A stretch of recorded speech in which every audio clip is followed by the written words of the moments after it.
بسم اللہ الرحمن الرحیم۔ السلام علیکم۔ ابتدا رب العزت کے نام سے جس نے جان دی جہان دیا، اور درود السلام محمد والے محمد پر۔ آئیے ان کے ساتھ ناصر نقوی حاضر خدمت ہے۔ ناظرین، انقلاب آ رہا ہے کہ نہیں، یہ ایک تکرار ہے۔ اس سیاسی حلقوں میں، سماجی حلقوں میں، پورے ملک میں یہ بات چل رہی ہے کہ 24 نومبر کو آخر کیا ہونے جا رہا ہے، کچھ ہوگا یا نہیں ہوگا۔ اس کی تفصیلات سے آپ کو آگاہ کروں گا، لیکن 72 گھنٹے ایک بار پھر بڑے اہم قرار دے دیے گئے ہیں۔ اس کی کیا وجوہات ہے یہ بھی آپ کو بتاتا ہوں۔ اور برطانیہ کے ساتھ کینیڈا نے بھی عمران خان کی حمایت کر دی ہے، وہ کیسے یہ بھی بتاتا ہوں۔ تاہم جو ایک شور تھا مذاکرات مذاکرات مذاکرات ہو رہے ہیں نہیں ہو رہے، تو مذاکرات ہو گئے ٹھا، یعنی کوئی بات نہیں، اب جو ہونا ہے وہ ہو کر رہے گا، یہ کہا ہے بانی چیئرمین تحریک انصاف عمران خان نے۔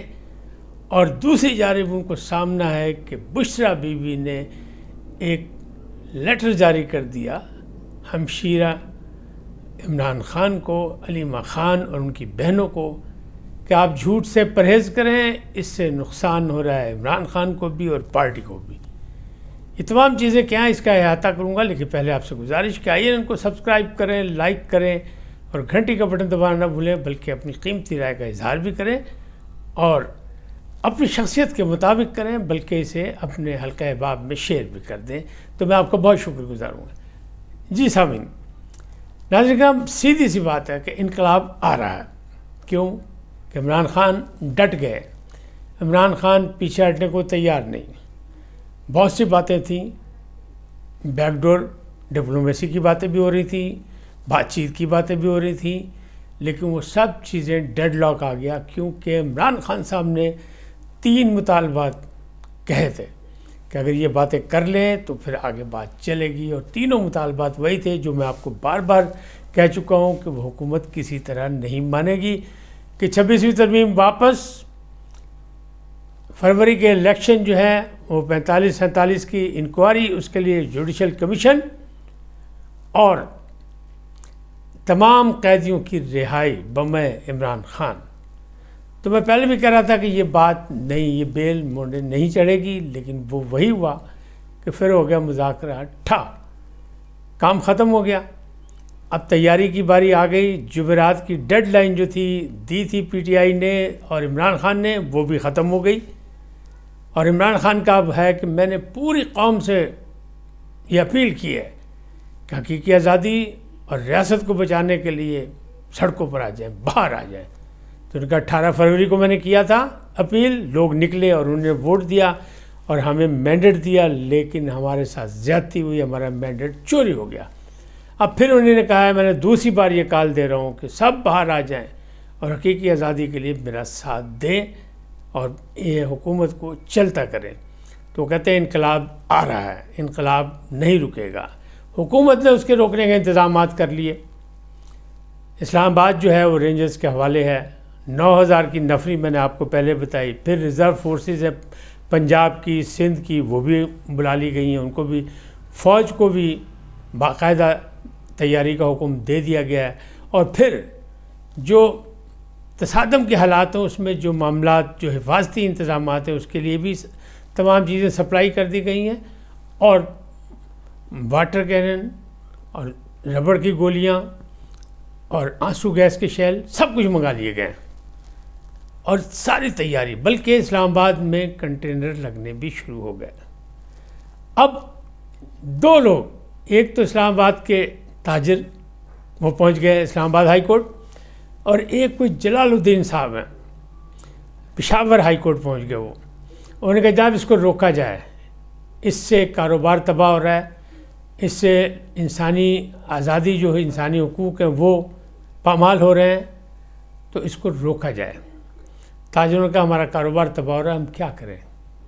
اور اسلام آباد کے چیف جسٹس نے محسن نقوی کو بلایا وزارت داخلہ سے، اور انہوں نے کہا کہ جناب آپ بات چیت سے مسئلہ حل کریں، اس کا سیاسی حل ڈھونڈیں۔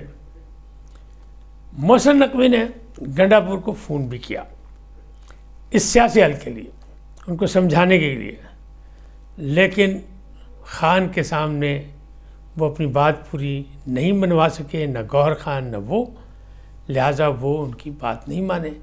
وزارت داخلہ نے چیف سیکرٹری پشاور کو ایک لیٹر جاری کر دیا اور انہوں نے کہا کہ جناب آپ کی ذمہ داری ہے بطور چیف سیکرٹری، حالانکہ وہ صوبائی حکومت کے تابع ہیں، گنڈاپور کے تابع ہیں، لیکن ان کو انہیں لیٹر دیا کہ آپ کا وسائل آپ کے سرکاری بندے وہ اس احتجاج میں شامل نہ ہوں، ورنہ ان کے خلاف کارروائی کی جائے گی اور آپ کے خلاف بھی کارروائی کی جائے گی۔ اب یہ ٹاسک تو ان کو دے دیا، لیکن صوبائی محکمہ، صوبائی چیف سیکرٹری ہے، صوبائی حکومت ہے، تو وہ کہتے ہیں ہمارے وسائل ہیں۔ اور بیرسٹر سیف نے یہ کہہ دیا، جو ترجمان ہیں گنڈاپور کے، وہ کہتے ہیں جناب ہم 1122 تو استعمال کریں گے۔ اور اس سے پہلے چند دن پہلے صوبائی وزیر تعلیم نے بھی ٹیچر سے کہا تھا کہ آپ کے مطالبات جب بھی منظور ہوں گے جب ہمارے پاس وسائل ہوں گے، اور ہمارے پاس وسائل جب بھی ہوں گے جب حقیقی آزادی ہوگی، تو آپ کا کام ہے کہ آپ حقیقی آزادی کے لیے اور انسانی حقوق کی پامالی سے نجات کے لیے ہمارا ساتھ دیں اور اس احتجاج میں شامل ہوں۔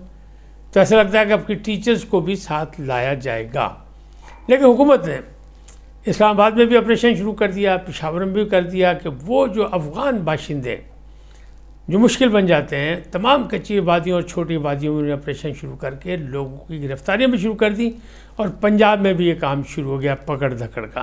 حالانکہ پنجاب میں کوئی تنظیمی معاملات اتنے اچھے نظر نہیں آ رہے پی ٹی آئی کے، لیکن یہ معاملات ہیں، لہٰذا 72 گھنٹے جو ہیں پھر اہم قرار دیے جا رہے ہیں، اور حکومت اور عمران خان صاحب یعنی پی ٹی آئی دونوں اپنے اپنے موقع پر ڈٹے ہوئے ہیں، پیچھے ہٹنے کو تیار نہیں ہیں۔ میں نے ایک بات کی کہ جی برطانیہ اور کینیڈا وہ عمران خان کی حمایت میں کھڑے ہو گئے، تو برطانوی وفد ایک پاکستان آیا ہوا، وہ آیا کس لیے وہ ایک الگ بات ہے، لیکن ذرائع اسلام آباد کے یہ کہتے ہیں کہ وہ اس بات پر بھی زور دے رہے ہیں کہ جناب یہ آپ نے کیا کیا، کوئی انسانی حقوق کی پامالی ہے، انسانی آزادی کی بات کریں، جمہوری بات کریں، ایک 72 سالہ بندے کو آپ نے جیل میں ڈال رکھا ہے تو اس کے نکالنے کا کوئی انتظام کریں۔ اور اسی طرح کا خط ایک کینیڈا سے بھی آیا ہے حکومت کو کہ جناب 72 سالہ ایک سپر ہیرو کو آپ نے قید میں ڈالا ہوا ہے اور جمہوریت کی آپ بات کرتے ہیں، تو اس لیے اس پر نرمی کا راستہ ڈھونڈے، کوئی معاملات کو ٹھیک کریں۔ یہ دو پارٹیاں آ گئی ہیں، لیکن اور بھی بہت سے معاملات ہیں۔ معاملات یہ ہیں کہ محسن نقوی نے عدالت میں جا کے کہا کہ ایک تو تاجروں کا احتجاج اپنی جگہ، لیکن بیلاروس کا ایک وفد آ رہا ہے جو 24 کو آئے گا، اور 25 کو بیلاروس کا وزیر اعظم بھی پاکستان میں ہوگا۔ ایسے موقع پہ جب بھی ایسا کوئی موقع آتا ہے تو یہ جو گروپ ہے تحریک انصاف کا، یہ میدان میں آ جاتا ہے، سڑکوں پر آ جاتا ہے، جس کا مطلب یہی ہے کہ ترقی اور خوشحالی کا راستہ جو ہے وہ بند کیے جائیں۔ اسی طرح رانا ثناء اللہ، جو حکیم رانا ثناء اللہ کہلاتے ہیں، سابق وزیر داخلہ، سیاسی مشیر ہیں وزیر اعظم کے، ان کا کہنا یہ کہ عمران خان نے جو 3 مطالبے دیے تھے اس کا مطلب تو یہ تھا کہ ہم حکومت چھوڑیں اور ہم اڈیالہ جیل چلے جائیں، اور اڈیالہ جیل والے کو ہم حکومت میں بٹھا دیں، تو یہ تو ناممکن ہے۔ سیاسی لڑائی پارلیمنٹ میں لڑیں، سیاست میں لڑیں، اس طرح تو نہیں ہوگا، ون سائیڈڈ نہیں ہو سکتا۔ اور کہنے والے بھی یہی کہہ رہے ہیں کہ اگر لچک پیدا نہیں ہوگی، چاہے وہ اسٹیبلشمنٹ ہو، چاہے وہ عمران خان ہو، ایک ایک قدم آگے پیچھے نہیں ہوں گے تو اس وقت تک یہ مسئلہ حل نہیں ہوگا، لہٰذا ہے ڈیڈ لاک، اور مذاکرات ہو گئے ختم، معاملات دونوں طرف سے تیاریاں شروع، اب دیکھیں ہونا کیا ہے۔ لیکن میرا اندازہ، میرا تجزیہ اس پہ یہ ہے کہ یہ ہوگا، ہر قیمت پہ ہوگا، لیکن اس زور و شور سے نہیں ہو پائے گا جتنا ہونا چاہیے یا جتنی توقعات عمران خان صاحب اس کو رکھتے ہیں، ہوگا۔ اور میں یہ کہتا ہوں یہ فائنل کال نہیں، یہ سیکنڈ کال ہے۔ اپنے بشا بی بی نے بھی یہ کہا کہ دیکھیں حکومت ناجائز حربے استعمال کر رہی ہے، اور اس نے جیسے ہی ضمانت ہوئی توشہ خانہ 2 میں عمران خان کی، انہیں ایک نئے مقدمے میں ان کو پولیس کے حوالے کر دیا، 15 روز کا ریمانڈ مانگا گیا اور امجد علی شاہ کی عدالت میں، لیکن انہوں نے 5 دن کا دیا، تو 5 دن کے لیے عمران خان پولیس کے حوالے کر دیے گئے۔ تو یہ سب کچھ جان بوجھ کے جعلی مقدمات میں پھنسا کے کیا جا رہا ہے۔ اچھا، میں نے پہلے بھی کہا تھا آپ کو کہ ضمانتیں ہوتی رہتی ہیں، لیکن ہر ضمانت پر اصول یہی ہوتا ہے کہ اگر کسی اور مقدمے میں مطلوب نہیں تو ضمانت دے دی جائے، چھوڑ دیا جائے. اور پھر ریاست سے ٹکراؤ میں یہ ہمیشہ ہوتا ہے، چاہے کوئی بھی حکومت ہو، کہ نیا مقدمہ، نئے باتیں، نئی ایف آئی آر، نئے الزامات سامنے آ جاتے ہیں. تو ایسے میں موجودہ حالات میں بھی یہی لگ رہا ہے کہ ابھی عمران خان کی جان چھوٹتی نظر نہیں آ رہی، لیکن اٹ کھڑک کا تو عمران خان لگائیں گے، کیونکہ وہ ڈٹ گئے ہیں اور وہ پیچھے ہٹنے کو تیار نہیں ہے. گوہر خان، گنڈا پور، باقی بھی لوگوں نے کہا ہے، اور مخالفین ان کا کہتے ہیں ٹھیک ہے پھر کر لیں وہ مقابلہ، لیکن اپنے بچوں کو بھی لائیں. بشریٰ بی بی اپنے بچوں کو بھی لائے، سلمان اکرم راجہ اپنے بچوں کو بھی لائے، جو دوسروں کے بچوں کو کہہ رہے ہیں سڑکوں پہ آ جاؤ اور گولیوں کا نشانہ بن جاؤ یا قید و بند میں چلے جاؤ. وہ وقاص اکرم شیخ اپنے بچوں کو بھی لائیں، اور عمران خان کے بچے بھی لندن سے آئیں اس احتجاج میں شامل، تاکہ عمران خان کے حمایت میں ایک بڑا مظاہرہ ہو سکے اور حکومت پر دباؤ ڈال کے ان کی رہائی کا انتظام کیا. لیکن فی الحال لگتا ہے دلی دور است، مسائل ابھی گمبھیر ہیں، اسٹیبلشمنٹ کوئی خاص گھاس نہیں ڈال رہی، اور عمران خان کہتے ہیں کہ موجودہ حکومت سے جیسے بھی موجودہ حکومت نے ہمیں کہا 10 دن کے لیے ملتوی کر دو. ہم نے کہا نہیں، اس لیے کہ تمہارے پاس تو پاور ہی نہیں، جس کے پاس پاور اس سے میں بات کروں گا. مطلب وہ اسٹیبلشمنٹ سے بات کرنا چاہتے ہیں اور اسٹیبلشمنٹ ان سے بات نہیں کرنا چاہتی. یہیں پہ ڈیڈ لاک ہے. اس وقت تک اتنی، پھر ملیں گے نئے موضوع کے ساتھ. جاتے جاتے آپ سے درخواست، INN کو سبسکرائب کریں، لائک کریں، گھنٹی کا بٹن دبانا نہ بھولیں، اور اپنی قیمتی رائے کا اظہار اپنی شخصیت کے مطابق کریں. سدا سلامت رہیں. اللہ نگہبان.